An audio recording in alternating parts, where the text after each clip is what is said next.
There are a lot of artists sculpting miniatures for our hobby that it's almost impossible to keep track of all of it. 3D printing an entire army has never been more possible than it is right now. But it isn't that simple. Nothing ever is for me. I have some friends coming to visit in July, about a month away. We're planning on playing some Star Wars Legion, and I could not be more excited to finally try this game out. Since I've painted my fair share of armies and warbands in the past, I wanted to change it up a little bit.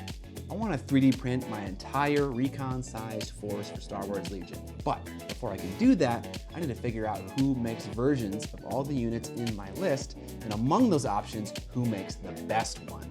All right, let's do some browsing. Okay, I spent basically all day looking at Star Wars Legion STLs, and what I've discovered is that for Imperials, Skullforge, Darkfire Designs, and Anvil Rage have basically one of everything that I need, pretty close to it.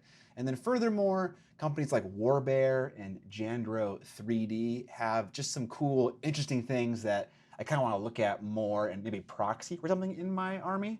I'm gonna buy the ones I like and arrange them on my build plate and get this first round printing. All right, we got the minis printed, some only partially.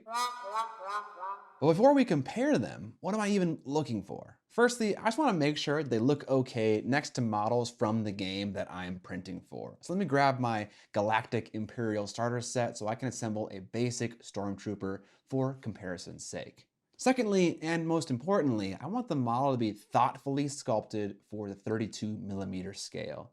To demonstrate that, let's look at the humble Stormtrooper's helmet. This is a Stormtrooper helmet, and this is a 32mm version of a Stormtrooper helmet sculpted by Asmodee, and comparing them is going to show us a lot.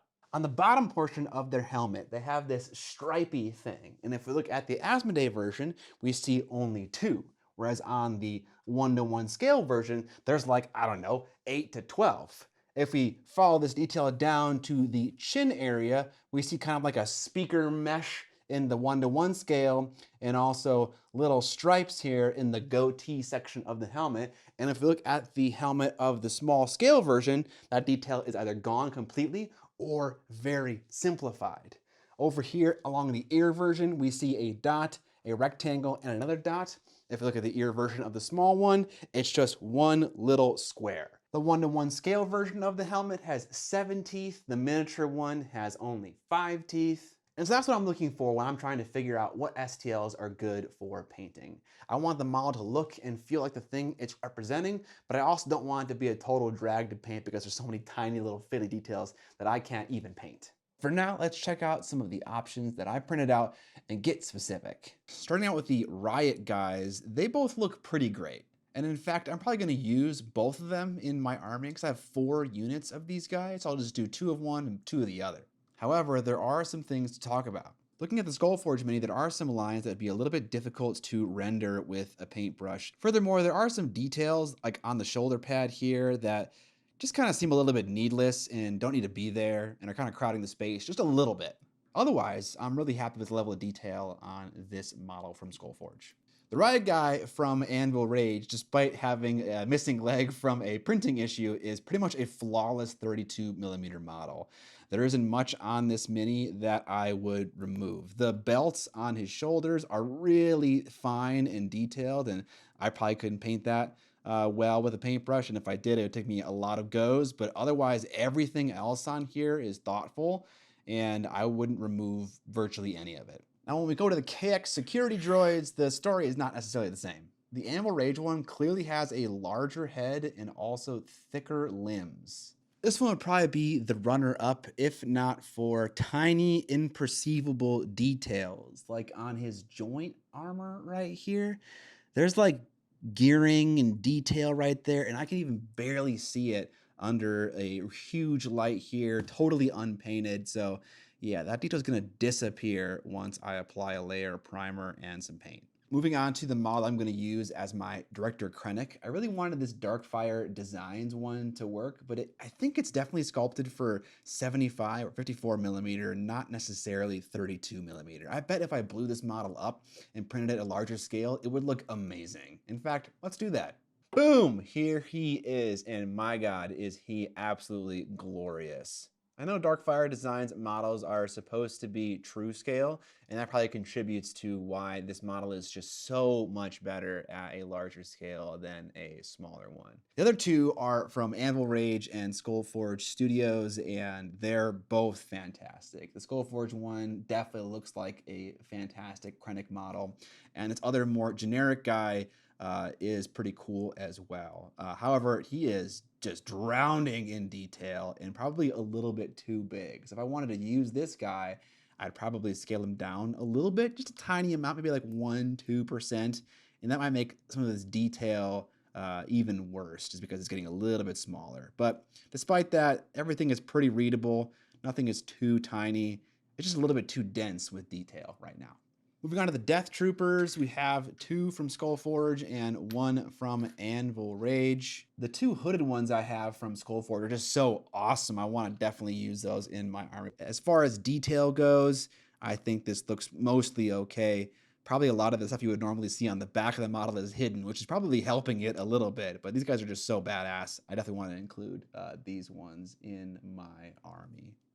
The one from Anvil Rage is also really good. Maybe the neck is sticking out a little bit too much, and there is a lot going on in terms of detail. You know, I understand that this is probably a screen accurate or very close to screen accurate rendition of the model, but some things can just be left behind for the sake of simplicity. For instance, like these vents on the back of his helmet, the double layer inside this little box right here, a lot of gobbledygook going on inside the venting on his helmet, and probably a few other spots as well. I have another option from Skullforge here. This is not a Death Trooper. This is an Imperial Armored Commando, but, oh, he has a jetpack. I'm probably not going to use this model. Oh, well, it looks cool though. Lastly, onto the Imperial Special Forces. We have 3 here, and I feel like the one from Anvil Rage is just a little bit boring. I realize I probably picked the most boring pose of the Anvil Rage minis, but despite that, there's just not a lot of interesting things going on here. A little bit too scarce on the detail for this guy, especially when you compare it to the 2 options we have from other sculptors. These ones both look really, really nice, but also suffer from some of the same issues that we previously mentioned. Lots of very fine detail here on the pants that is really hard to see and will definitely disappear once I apply 1 to 3 layers of coats. But really cool looking guys, lots of fun detail, definitely giving me that tactical Spec Ops vibe. I also printed out some miniatures for my Imperial agent, kind of more of a generic Imperial officer. We got Colonel Yularen before he became a filthy rebel, General Veers, a few generic guys, and Dedra Miro, which kind of works a little perfectly if I use Dedra and Krennic, because I want my lists to be ISB themed. Like everyone else who saw Andor, I immediately gravitated toward the white-suited, sniveling, power-hungry ISB officials in their white, clean rooms, sitting in their circles, making their schemes, pulling their strings across the galaxy. Those guys are just my kind of evil. And so I want to have a ISB-themed army.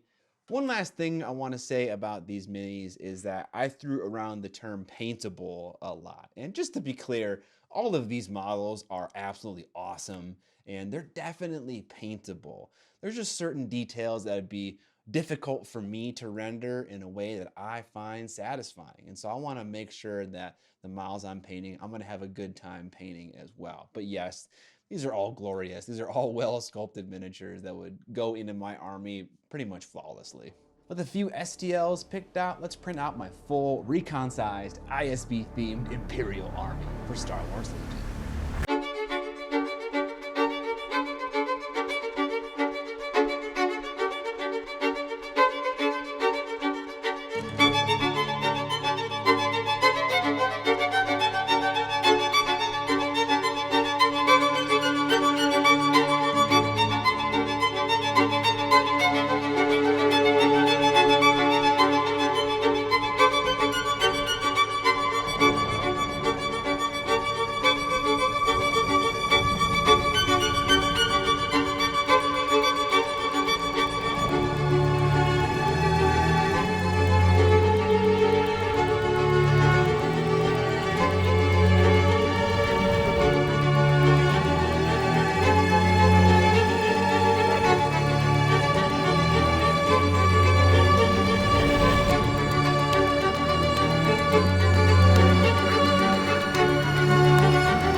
Boom! Star Wars Legion Army fully 3D printed. And I figured in the spirit of having a fully 3D printed army, I'd also 3D print all my bases, as you just saw in that montage.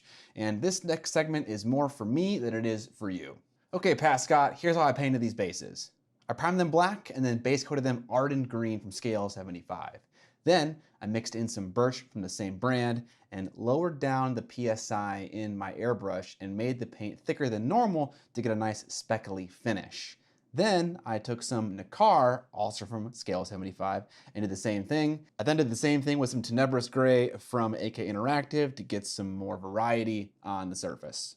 Then I took some Seraphim Sepia and blobbed it onto certain areas, let it dry mostly, and then sucked up the inside to get a fun coffee staining look. I then took some yellow from Tamiya Clear and blobbed some on to get a more glossy, fresh oil look as opposed to the dry stuff that we get when we use the Seraphim Sepia. Next, I then painted all the silver stuff with natural steel from AK Interactive, and then had everything with an oil wash, which was a mixture of brown and black. Then I painted all the LED pill-shaped things a nice white, and then painted them a mixture of red, blue, and green, also from Tamiya Clear. Okay, now when I want to remember how to do these bases, I can watch this video. To give you an idea where I got these models, in the end, I used the awesome Death Trooper styled character from Anvil Rage. I just kind of thought that model looked so cool, and I know it's perfect to have Krennic and Dedra as my leader and Imperial Agent if I'm going for an ISB themed army, but I also want to really have fun painting these models, and these guys just seem like a lot of fun. Speaking of these guys, the Imperial Agent model I went with is the Jandro 3D one, which hilariously, both these guys are missing their left eye. I don't know what that's about, but I gotta have some kind of story that justifies that.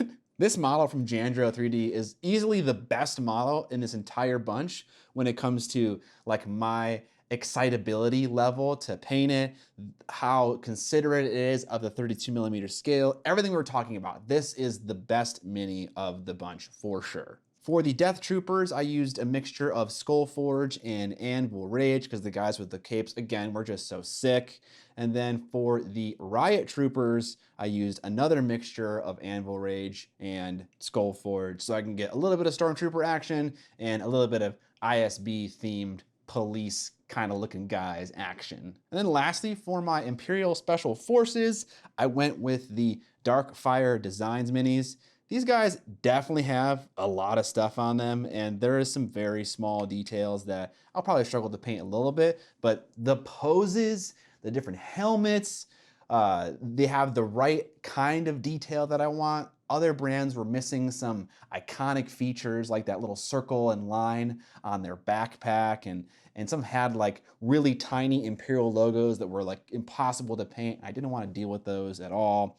And so these were kind of the best of the options that I had found. I'm really looking forward to painting these Star Wars Legion models for this army. Next week, I'm gonna get on to painting this Jandro 3D model, and I'm going to paint it in a start to finish video to do another one of those videos for you guys because you appreciated it so much the first time.